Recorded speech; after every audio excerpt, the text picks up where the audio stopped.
Alors on attend quoi là? Il y a un petit contre-ordre, je pense. Il y a un cheval qui n'était pas avec les autres. Voilà.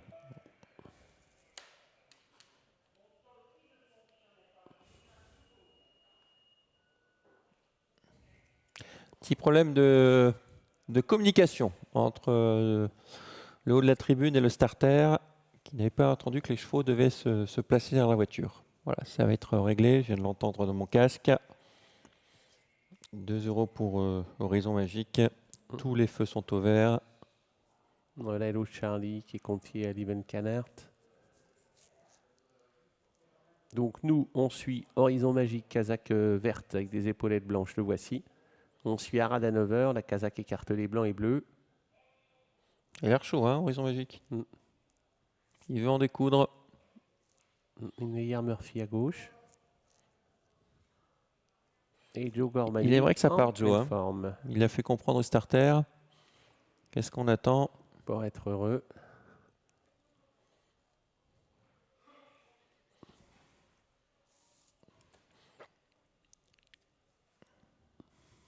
Pour l'instant, les favoris sont très bien comportés dans cette petite réunion montoise.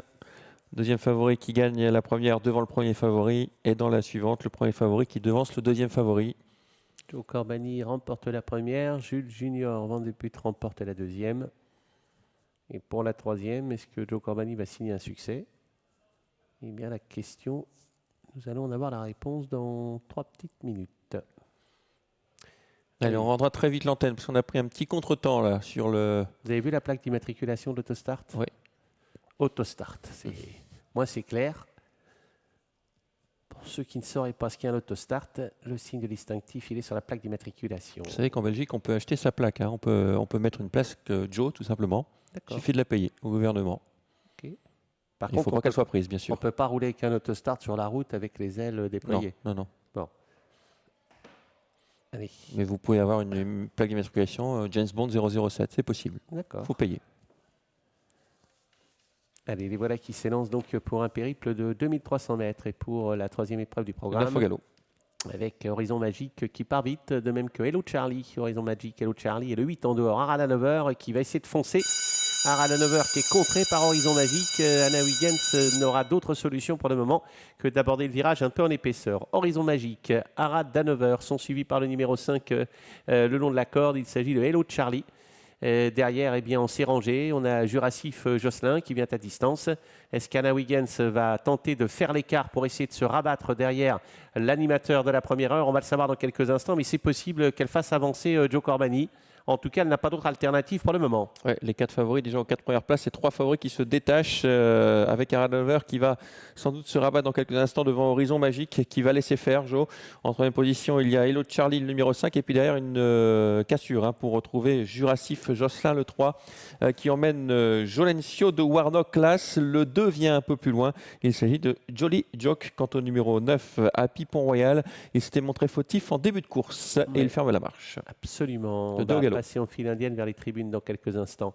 Sous l'impulsion en tête du numéro 8, c'est Arad Hanover. Deuxième place occupée par Horizon Magique. La troisième, elle est le long de la corde pour le numéro 3, Jurassif Jocelyn. Jolencio de Warnock qui vient ensuite alors qu'on passe un instant devant les tribunes. Aucun changement pour le moment. Donc 4 concurrents qui se suivent. Derrière, c'était plus compliqué.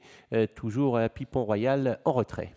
L'As qui tente de former le wagon de 2, Jolencio de Warnock, alors qu'on passe à un tour du but, sous la conduite toujours d'Arad Hanover avec Horizon Magique, les 2 favoris qui sont devant. Ensuite, on retrouve Hello Charlie, troisième, l'attaque de Jolencio de Warnock qui progresse quelque peu en dehors, mais à flanc de peloton, et ça risque d'être difficile en face parce qu'on va redémarrer devant. Ouais, sauf que Jolencio de Warnock, comme il fait partie aussi de la même écurie qu'un autre concurrent, il pourrait peut-être tenter son va-tout. Regardez-le dans la ligne d'en face, mais on note qu'en tête, on a toujours le numéro 8, on a déboîté avec Joe Corbani, ce numéro 7, Horizon Magique, qui lui met une pression de tous les instants. Mais Arad Hanover ne mollit pas pour le moment, et Arad Hanover conserve la corde pour aborder le virage. Est-ce que ça va être suffisant? En tout cas, Horizon Magique hausse le ton. Oui, attention à Hello Charlie qui s'accroche dans leur sillage et qui n'a pas dit son dernier mot. Jurassif Jocelyn vient un peu plus loin. Il reprend Joe avec la faute. Ça se voit. Ouais. la faute du numéro 7 malheureusement, Horizon Magique qui a été mis dans le rouge pour essayer de déborder Aranover, mais Aranover va devoir subir une autre attaque, c'est celle de Hello Charlie qui va sans doute revenir dans son dos et qui va l'attaquer sèchement dans la ligne droite. Ouais, mais Aranover va peut-être être retendu par Anna, et Anna, la lutte elle est redoutable, attention, donc toujours en tête Aranover qui va être attaqué par Hello Charlie qui ne refait pas de terrain. Aranover, Hello Charlie dans cet ordre, alors que le numéro 3 essaye de revenir, Jurassic Jocelyn, Aranover qui mène, Hello Charlie en deuxième position, Aranover qui résiste, Hello Charlie, incroyable Anna Wiggins, quand elle est en tête elle est redoutable, elle s'impose, Aranover qui s'impose, la deuxième place est disputée entre le 5 en dehors, Hello Charlie, le 3, Jurassic Jocelyn. Ouais, 8, 5, 3 et peut-être le 9 pour la quatrième place, le 5 a gardé la deuxième place. Je pense Hello Charlie au passage du but, ouais c'est assez net, le 8 s'impose.